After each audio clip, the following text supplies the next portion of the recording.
25 years ago, I died. Success means, have you contributed to humanity better now than prior to you birthed in? This device will unlock what's stored in what we call your intron DNA. We're taught in school that 98% of our DNA is junk. Who the hell says that? He didn't die of natural causes, he was murdered. Have I been approached by 3-letter agencies to not make it available for humanity?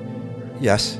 99% of humans are prisoners. There's that 1% that actually have a chance. If you say something, you better do it. In 12 years, I may or may not be on planet. I may consciously choose to leave through a Stargate.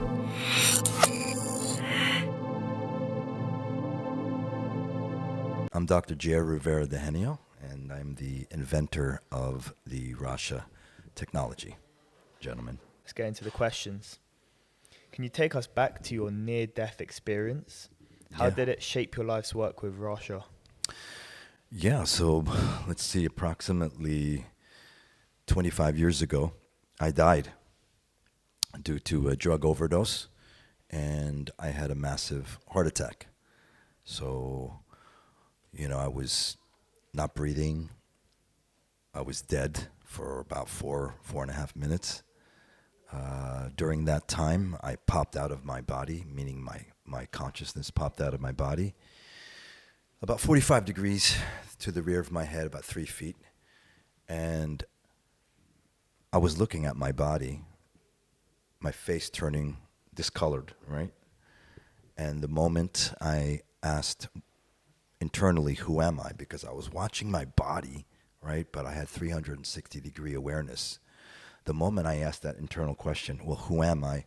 I was literally uploaded like software, like outdated software, up into what I call the universal source field.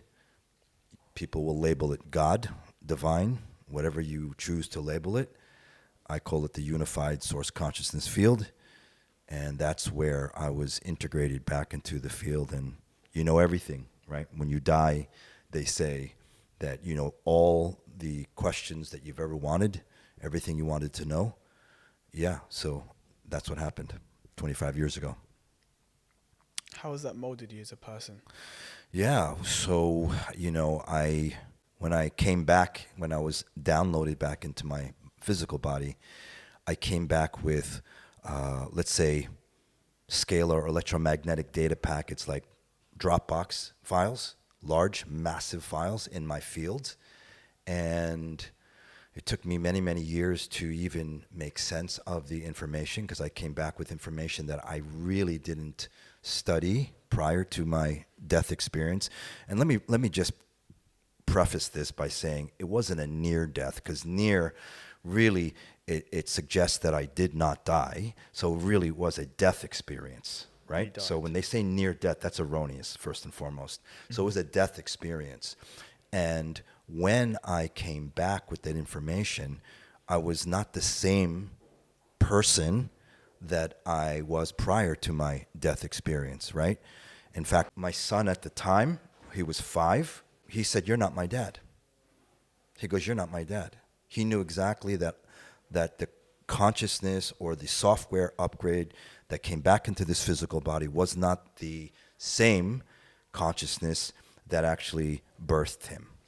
So there was a shift in consciousness, there was a shift in perspective, and I was not, the same person.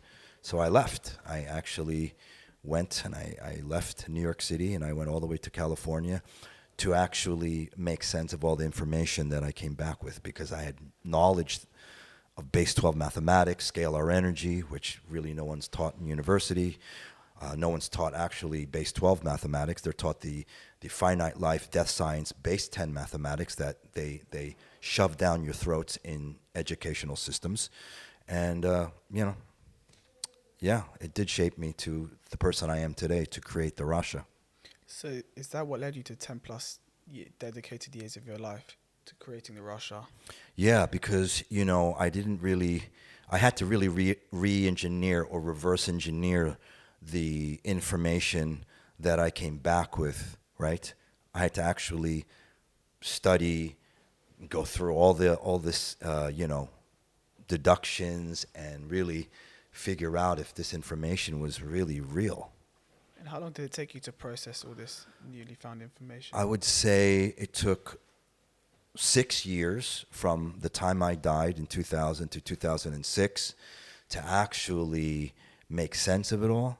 And then I had to prepare my physical body in terms of meditation, techniques, to actually not implode. You know, when people have spontaneous combustions, right? They just explode, boom. People don't know, they don't understand why people spontaneously combust. It's because the physical cells cannot hold the high oscillating frequency, right, from higher dimensions. That's why our physical bodies implode like that and spontaneous combust. Wow. Very interesting. So it took 6 years to prepare my physical body in order to download, like open up the Dropbox file, download the information so that I would not spontaneously combust. Wow. So we have this on the table, and for someone who's never heard about RASHA, how would you explain to them what this is? Right. That's a great question. You know, I have to ask that myself many times, because I can easily share with you, the quantum morphogenetic physics lingo. But to a layperson, I would say that the RASHA is a device that allows the human to reclaim their original potential, their original human potential, right?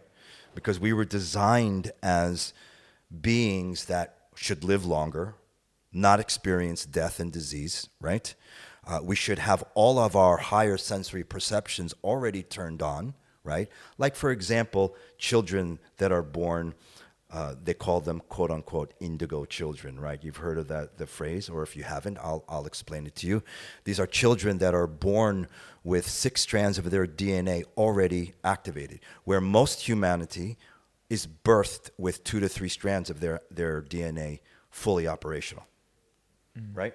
Yeah. So these children that they deem indigo children are very aware, they're very telepathic, they're intuitive, they remember their past lives, right? Mm-hmm. This is what I'm talking about by reclaiming your true eternal human potential. You mentioned past lives. Do you believe in reincarnation? I believe that reincarnation is a recycling and regurgitation process that is not organic. So this reincarnation, it's a ploy to harvest energy, to keep you trapped in a planet that, can you imagine just recycling and reincarnation over and over, thousands and thousands of times, until what happens? You finally burn out your quanta at your core seed atom and you implode. Wow. So we talk about, on this podcast, we talk about successful people. Mm-hmm. And you've got this device here, which is meant to assist you in becoming successful in certain ways. Mm-hmm. How has this machine here contributed to you becoming so successful? Well, I mean, success is a matter of perspective, right? I mean, if you're looking at success from a monetary perspective, or, people will say success is deemed that how much money you have in your bank account, or like say, how many employees that you have successfully in your business, or what kind of relationship you have, right? Whether it's friends, romantic, et cetera, business. To me, success means, have you contributed to humanity better now than prior to you birthed in? So this technology, I feel, will help. It doesn't matter if you're a 1% entrepreneur, you're a housewife with an autistic child, whether you are an athlete that is looking to move from, let's say, amateur to professional. This device will unlock what's stored in what we call your intron DNA. The intron DNA is the 98% of the non-coding for protein genes that science erroneously calls junk, right? They're taught in school that 98% of our DNA is junk. I mean, who the hell says that, right? Yeah. You think God is dumb? You think God is stupid to actually create DNA that is junk? No. They said that so that people don't look into the intron DNA. They're stuck on the exons, on the actual 2 to 3% that actually code for protein. Let's create a human genome project and let's stay there. Well, no. at least the Russians had the wherewithal to actually say, okay, well, you Westerners take a look at the 2 to 3 strands. We're going to look at the intron DNA and see what that is. And the intron DNA, gentlemen, is like a super quantum computer for information. It holds information within the morphogenetic fields of this intron DNA, or what they call junk, right? Wow. I am currently in school. I'm going to school tomorrow in London. My friend Ellie here, he's dropped out of school. Okay. And I wanted to ask you, you spoke about how school tells you that 98% of your DNA is rubbish. Yeah. What are your opinions on the education system? It's a flawed system. In fact, congratulations to you for not being, Thank you. mind controlled. Although, it has its good points, right? Everyone, feels that if you have a degree, that it helps you, and it does in the finite life system. But if you're looking to break away and break out of the box, right, you need to figure out direct cognition, not what someone teaches you in university, not when someone, some professor is telling you what and how to think. It's better to actually direct experiential knowledge. Experiential knowledge is far more superior in terms of life and information than someone telling you, hey, this is what you need to do to be successful. This is how you should think, right? Coming out of a university that costs probably your parents 7 figures or high 6 figures, right? And then those that don't have rich families, they take out loans and they're stuck paying those loans after. It's just one big recycling, regurgitation cycle that is not geared to help humans reach their full potential. Seems like it keeps you in the system. Yes. So what sets RASHA apart from the other frequency and scalar technologies available today? That's another great question, because there's a lot of technology out there that claim scalar, right? And the real scalar technologies really should be based on what Nikola Tesla, the grandfather of scalar energy, created and how he created. You need coils, okay? And you need, if you want to take it to the next level, you need plasma gases. There are many scalar technologies out there that have plasma gases, noble gases. They have coils or their iteration of coils. But our technology is not that. What they're doing is they've created scalar technology on a base 10 mathematical system. I've created a technology that is base 12. Now, the question should be, what's the difference between base 10 and base 12, right? Base 10, finite life. Energy is regurgitation, and it feeds off of energy sources. Base 12 is, let's say, a regeneration of energy. It is a energy exponentiation that does not vampire energy. It's actually geared to activating your own energy source within your DNA. That is the difference. And the coils, right? The way that we wound our coils, and I'll give our secrets out because no one has been able to, duplicate us so far, including the Chinese.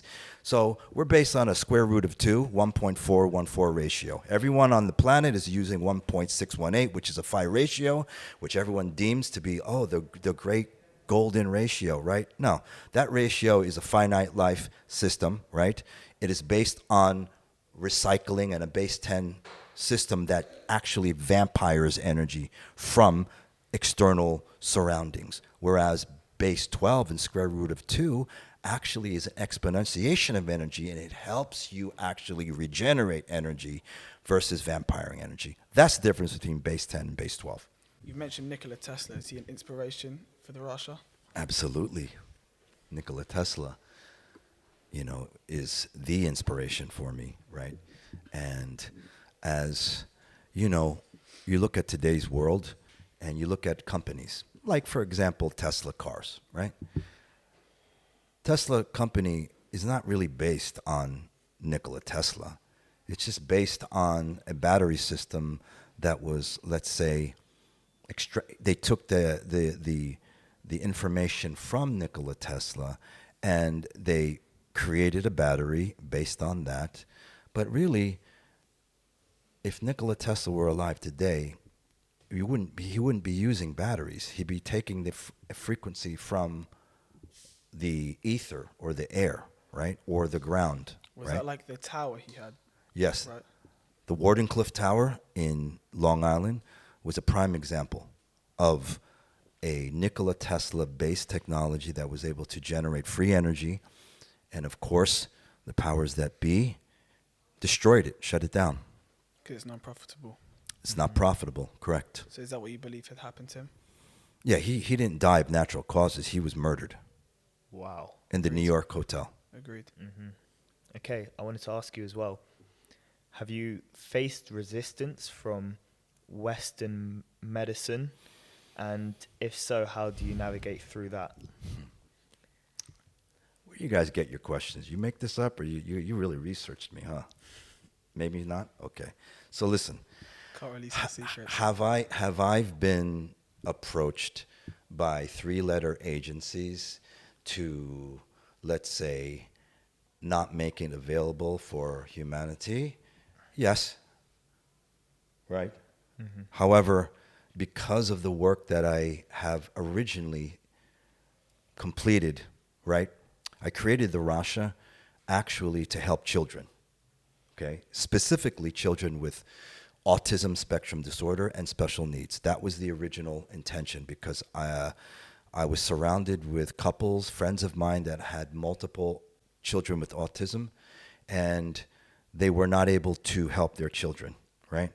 And back then, I'd say maybe just a shade under 10 years ago, there wasn't really many therapies, many technologies that actually help. There still aren't, okay? There's a lot of people out there that want to make profit on, let's say children with autism spectrum, and they push all these technologies and therapies that do not work.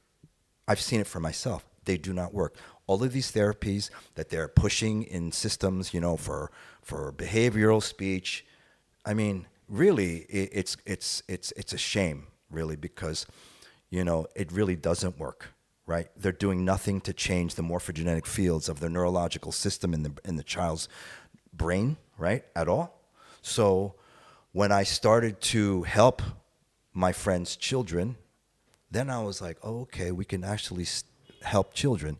So that is pretty much why, if you really want to know the truth, why I've been able to navigate through, let's say, 3-letter agencies, the Western medical mafia. I've been able to navigate through that because I don't make claims. This is a meditation, an experimental device, right? It is not a medical device, one. So that's another reason why I've been able to, navigate and survive, right? I don't make claims. I often make this analogy. If you went to a zoo and you wanted a pet lion, right? Wouldn't you want to pet the lion versus not get eaten by the lion? 100%. So that's what I've done. I've pet lions and tigers. That's interesting. Yeah. So you've mentioned that the RASHA enhances your natural ability. Yes. And coming from someone who has dyslexia Mm-hmm. and has had friends with autism, Yes. once using it, you said that it helps people with autism. Is that enhancing their ability to process information, give out information, or is that to help them with autism? Right. So there are several degrees of autism. I don't deem autism as a negative, okay? Because I've met many people on the spectrum, children as well, that are one of the most brilliant beings on the planet, right? Agreed. There's just a disconnect, I feel, in the neurological and gut system that needs to be corrected, okay? There's a gut-brain, let's say, relationship that is unplugged, okay, or let's say mutated, right? So when you're able to affect the cells and the systems through the morphogenetic fields. Now the question is, what are morphogenetic fields? These are energy fields that surround every single atom, cell, DNA, organ system, physical human, a star, a solar system, all has this field around it that holds the instructions or the blueprints for that said person, organ system. Are you guys with me? I bet you they don't teach this in school, right? Hell no. Right. No, I dropped out. So the question really comes back to why were we not taught about morphogenetic fields, scalar energy, right? Because if you keep this information from humans and humanity, then they will never reclaim their true human potential, right? Yeah. If you keep that from humans, then they won't live longer. They'll have disease. They'll be all stressed out, blah, blah, blah, blah, blah. So that, I feel, needs to be corrected. Do you feel like this information is known by the people in power, and are they trying to resist people from finding out this information? Look, unfortunately, this planet is a prison. It is a prison. And 99% of humans are prisoners. There's that 1%, or actually less than 1%, that actually have a chance at actually reclaiming their true human optimization and potential. 1%, I would say. Okay? And for the powers that be, the numbers and the weight, like a scale, right? As long as they have their pound of flesh, as long as they have their quota in terms of percentage of humans, they're fine for that 1% to do whatever they want and achieve that level of human potential and optimization, right? Mm-hmm. So that's what I feel. You mentioned about autism not being a bad thing, being a positive. Mm-hmm. I agree, since I got diagnosed with dyslexia when I was younger, Mm-hmm. around the age of 10. Had teachers at school telling me that they want to cure me, how I have a problem.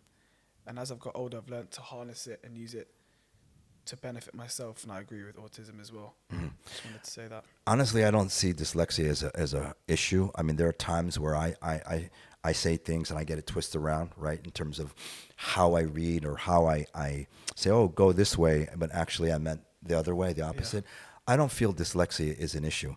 Dyslexia, I feel, is just when we're dealing with energy, right? You have electrical and magnetic, right? Positive, negative. It's just your body is perhaps anchoring more, let's say, magnetics versus electrics, right? And it just comes out opposite. Well, there is something that we call an alternate universe, right? So if we're in a universe that's electrical spin, which all of the particles in this universe are all electrically spin, right? The particles spin and electrical. Well, don't you think there would be a parallel universe that has a magnetic spin? So maybe you're from another universe, like myself. Maybe. Also find it that it helps to think out of the box. Yeah. Less generic thinking. Absolutely. Yeah. So the other night we met you at the RASHA dinner, and you told us that you couldn't explain to us what the RASHA will do to us. We just have to try it. Yep. So we did. We tried the RASHA right here yesterday. And Ellie, do you want to tell him, what was your experience with it? Well, as Doctor has said, it's hard to really explain without trying it out. I mean, it's everything and more than I got told that it would be. I chose to do the concentration frequency, I think it is. We did the relaxing one and as relaxation, well. and it worked amazingly. I mean, it's hard to say it. You just have to come and try it. I'll tell you what I felt about it. Usually before I go to bed, I'll be in this state where my mind is racing and I'm getting crazy ideas, and I'd be up for 5 hours, just can't sleep. And that's when my brain is most active. And I felt like once I did the focus one, it gave me the same feeling. So after my mind was racing, as I had the RASHA thing on, I wasn't relaxed. I was thinking, okay, this, that. I was thinking of ideas. So I was waiting for it to end so I can go and do the ideas. So I felt the focus. But it's really hard to explain. For me, I find as a general, my mind's always going, similar to Ariel. And sometimes I find it hard to concentrate on one thing because maybe I'm thinking about doing a podcast, but then I'm thinking of like 100 other things. So I find it hard to hone in on one. But when I would use the RASHA afterwards, I described it as my mind having been a rough sea, and then afterwards it was just a flat ocean, and I could just zone in on exactly what I needed to concentrate on. Mm-hmm. It's an amazing product. Do you know why that is? Do you know why you were able to calm the mind? It's because the frequencies, first of all, are base 12. So, base 12, the algorithm I use allows your brain, the left and right hemispheres of the brain, to actually sync. We call it harmonization, or they've called it hemisyncing. So, when your left and right hemispheres of your brain come into a harmonization, that's when you experience that calmness of the sea, the focus that you're talking about, right? And Nikola Tesla said it the best. Do you know that in between our ears, right? What's in between our ears within our brain. skull? Our brain. There you go. So, do you know that Nikola Tesla actually said that the most powerful scalar energy machine or transmitter and receiver is our brain? Because once it's hemisynced or harmonized, then you reach what, let's say, these master, let's say, monks in the Himalayas, that spend most of their lives meditating. You get to that state of, I guess it's, I don't know the word. Harmonization. Well, that's the scientific, but they have like They have a word for it. these spiritual words, right?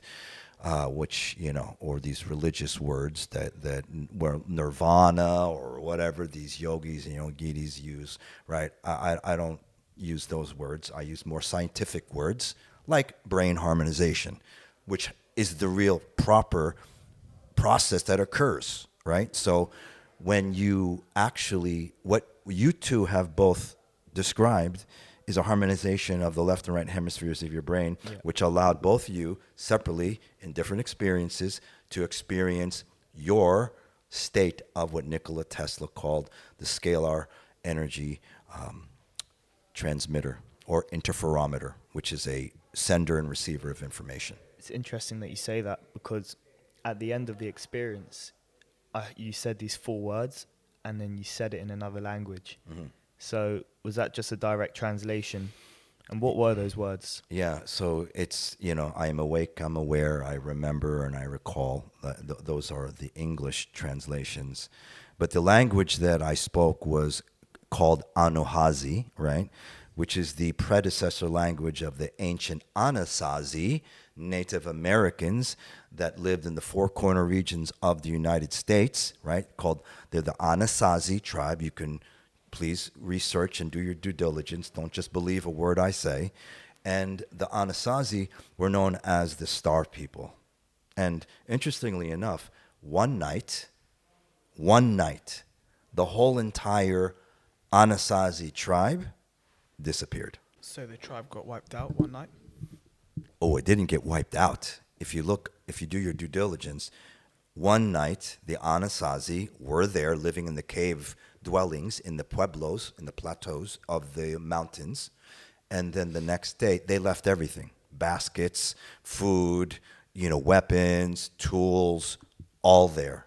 So one night they disappeared. The question is, what the hell happened to them? Where did the Anasazi tribe go? That is the question, and no one seems to know where. What's your theory on it? They walked through a Stargate wormhole to another dimension. Wow. Now, if you ask, and all your listeners are probably thinking I'm nuts, right? But if you talk to the elders, meaning the elder Indian tribe, they call them the elders, right? In different tribes, whether Navajo or Cherokee, you ask them, the elders, in the 80s or 90s probably of a biological, chronological age, you ask them, hey, what is this thing, the Anasazi, whatever happened to them? These elders will tell you exactly what I just said, that they disappeared one night through a Stargate. Where do you see the future of healing and wellness in the next 10, 20 years? The future of healing and wellness? Self-healing. Self-healing. So what do you think is going to happen to Western medicines? It'll still be around. But people will become more aware of self-healing. I hope so. And do you think this is going to play a big part in making people aware of their own healing? The RASHA is just a portion, right? It's just one of the tools that are available and will be available. It's not just one thing, right? It's a protocol. It's an integration of, let's say, really, really high quality nutraceuticals, nutritional products, equipment, processes, right? Trainings that don't just train the mind, not just the body, but the mind, body, spirit connection, right? That's the key, right? It's mind, body, spirit. If you can get all three, right, then you're talking about humans that can actually self-heal by themselves. Could you walk us through what an average RASHA session would feel like? Well, how long did you do it? Did about 40 minutes? Yeah, we did a 25-minute session, then we did another 10. Right. So, I mean, I would say, experience a normal session around, let's say, 36 to 48 minutes. And, I would utilize the RASHA first, right, in order to prepare the body, mind, and spirit. You can call it soul too. To prepare the body, mind, spirit for, let's say, other protocols or other technologies or other ways of human optimization, right? Mm-hmm. So it's a great pre and post, I would say, technology or way to prepare the physical body and the inner terrain for other, let's say, modalities. Very interesting. Yeah. Little sidetrack. I see the tattoo on your hand has the Hebrew alphabet. Well, for all the Muslims out there, this is not actually Hebrew. These are actual fire letters that predate the ancient Hebrew numbers. So let's not get all that twisted, okay? I don't have Hebrew letters on my arm or my hand. They're actual fire letters, right? Which each fire letter is equivalent to a strand of DNA, and I have 12 fire letters. So that suggests my theory and postulation that we were born with 12-strand capabilities. Mm-hmm. What's one thing about reality that you believe but other people think is crazy? That it's holographic in nature, that we live in a hologram, and what we project around us is equivalent to a movie. And if you want to change the movie, you need to change the actors and the director or the information and the camera lens as well. So everything that we project around us is projected through our DNA via our consciousness. How do you plan on expanding the RASHA, making it more powerful or a new product? Right. So, that's another great question. How can we get it to the masses? Well, I've developed a RASHA headphone, right, that we're launching currently, right, to the masses. So that is one way to get it to the masses, right? And ultimately, what I'd like to do, to be honest with you guys, is to actually procure my own satellites around the planet and eventually beam the consciousness frequencies for free for humanity. Wow. So let me ask you this. Why did you partner with a BKFC? Oh, boy, you guys are just really peppering me with these hard questions. No, I'm just kidding. My relationship with BKFC actually originated from my relationship with the 6-time women's flyweight champion, who happens to be a friend of mine now, Christine Ferreira. And she was the one that actually experienced the RASHA. And after she experienced it, she had a great positive thing to say about it.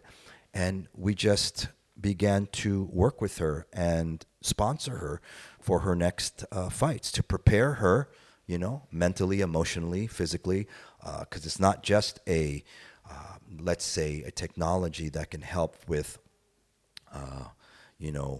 her mental clarity and focus, but it's also great for recovery, right? Neurological, emotional recovery. So that's how we moved into our, let's say, partnership with BKFC. So you've mentioned the new headphones. How do they compare to the full RASHA? Right. I mean, if you want to compare, the flagship model, which is the RASHA unit itself, I would say, to compare that to the headphones, it's like comparing a time machine to a spaceship. A spaceship doesn't necessarily traverse and move through time, right? It'll get you from point A to point B or one solar system to the next, whereas a time machine will take you into different timelines. So if you had to put in a percentage effectiveness. I would say the headphones are about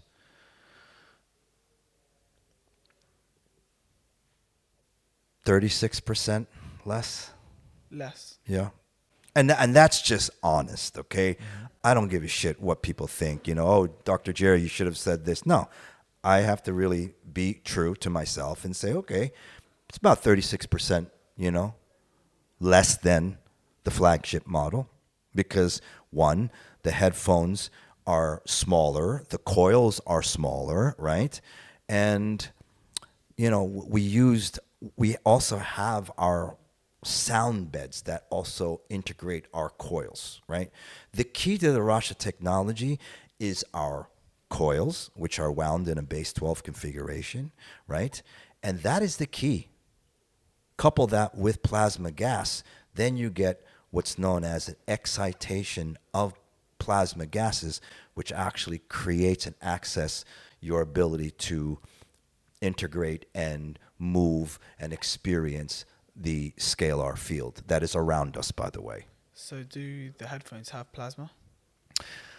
The future iterations will, The current iteration does not have plasma. And is that the reason why they're a little bit less effective? Correct.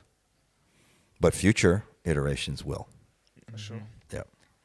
What is the best advice that you could give to a 17 and 18-year-old, one who's already dropped out of school and the other one who's got very little school left and is about to go out into the real world?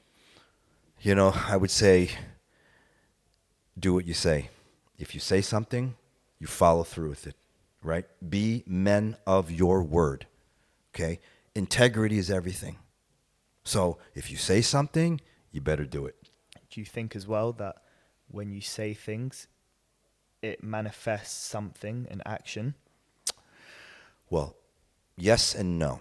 Manifest simply means you're setting an intention. The whole entire planet, including the false New Age movement, uses this word manifestation. Everyone wants to manifest this and manifest that. But manifestation just sets the intention. Does that mean if you manifest something, could you materialize that? The key is manifestation and materialization. Can you materialize this bottle of water? That's the key, right? Mm-hmm. And by reclaiming your true human optimization potential, yes, I feel that you'll be able to materialize things, right? But it takes a high level of spiritual responsibility and integrity, which brings it back to your question for you two. I can't believe you guys are that young, but anyway, that's another story. Just follow through what you say, really. Be men of your word, and you'll be fine. Thank you very much. You mentioned spirituality. Has religion got a big part of your success? Well, let's put it this way. There are 12 major religions and a whole host of other religions on the planet. But at the center core of every major religion, they're all the same, okay? And that is love, okay? Now, I don't profess to be religious, okay? When I use the word spiritual, it's because that is non-denominational, right? I want to be able to speak to all religions, right? So I am not religious, quote unquote, but I am spiritual or conscious, if you will. You want to label that, but in the end, religion is just another label. It's what's your relationship? Because God and Allah, I hate to break the news to everyone, are the same thing, Yeah, just Yeah, different I word. agree. right? Just like we have the word Hashem, just means God Yeah. in Hebrew, and Allah just means God in Arabic. There you go. Mm-hmm. If you could sit down and show the Rasha to 3 people, past and present, dead or alive, who would they be? First would be Nikola Tesla, because I know if he was alive, he probably would have created something very similar, with all respect to him, but let's see what he would have done with the coils, because these coils are actually based on his 1899 flat coil patent, right? Which is flat. These are 3-dimensional, and they're wound to a base 12 configuration. So he'd be the first person. The second person, let's say, hold on, let me just think for a second. Okay. I would probably show this to, who's the guy that died? And everyone has his phone. Pope. No. I know. Jobs, right? Steve Jobs. Steve Jobs from Apple, Yeah. that guy. I'd probably show it to him too, because he was an innovator, right? And get his take on the technology. And let's say the third person, I would probably show this to Noah from the biblical flood. Noah, Noah. you know? Yeah. Yep, We of say course. Noah. Noah, yeah. Yeah. Yeah. I'd probably show it to him because he was obviously, he survived the flood, and I would like to see his facial expression, to see something like this after all the hardships he went through. Yeah. So, what do you think is the biggest problem in the world today? The biggest problem, And how would you solve it? right? Well, I feel the biggest problem is consciousness, the mindset and the consciousness of humanity, right? It's kept at a very low level, or let's say a high vibrational level, meaning it's very dense. And I would do what I'm doing now, is to increase the collective consciousness one person at a time. And how does the Rasha dome with the seats, is it? Yeah. How does that work and boost the power of the Rasha? Yeah, so the dome was created to protect the clients inside from, EMF, right? Other epigenetic factors that could, harm or let's just say distort the experience. So the dome was really created to, prevent or protect from harmful EMF and cosmic radiation. So, yeah, that's what it really was meant for. And also privacy, right? Do certain clothes or garments affect how effective the Rasha is? Well, I mean, that's another great question. Not really, because when you're dealing with scalar energy is the foundational energy of the universe. And to put it in perspective, think of scalar energy as the parent of electric and magnetic energy. That's really what scalar energy is, right? Mm-hmm. The potential for both. And when you're dealing with scalar energy, jewelry, clothes, and the fabric, what it's made of, doesn't matter at all. Would you say there are any risks or dangers involved when using the Rasha? That's a very smart question, by the way. There are no contraindications, okay, when using the RASHA. We've used the RASHA with clients with pacemakers. We've used it on women that are pregnant with child, right, in term. So, yeah, no, there's none. No contraindications. You mentioned that around 40 minutes or 36 to 48 minutes, Mm-hmm. an average session. Yes. If you do it for an extended period of time, what are the results? It all depends on the individual, okay? Because every individual has a unique genetic makeup and a unique genetic history stored in their DNA. So someone that with less emotional trauma would probably benefit, right, in a shorter time with the RASHA than, say, an individual that was sex trafficked and had, sexual trauma and physical abuse. That would take longer, to be honest, right? So, if you said let's say an extended, like a long session would be 2 hours, you could just say, for example, Yeah. if you sat in the dome on the RASHA for a day, does it hit a plateau or it just keeps on compounding? No, it really, like I said, it really is based upon what's held in your DNA.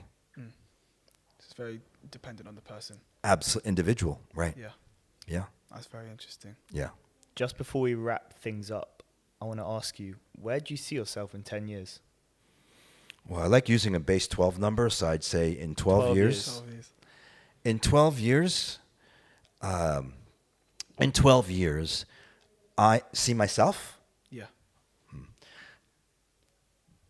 I may or may not be on planet in 12 years, right? I may consciously choose to leave through a Stargate or portal of my choice at major nodes on the planet. If I still stay on planet, then I'll be able to, watch as, the seeds that are planted today with certain. And it just so happens to be that the RASHA machine took out our recording and stopped the podcast for us. But if you're still watching, thank you for watching, and I hope you learned something valuable from this.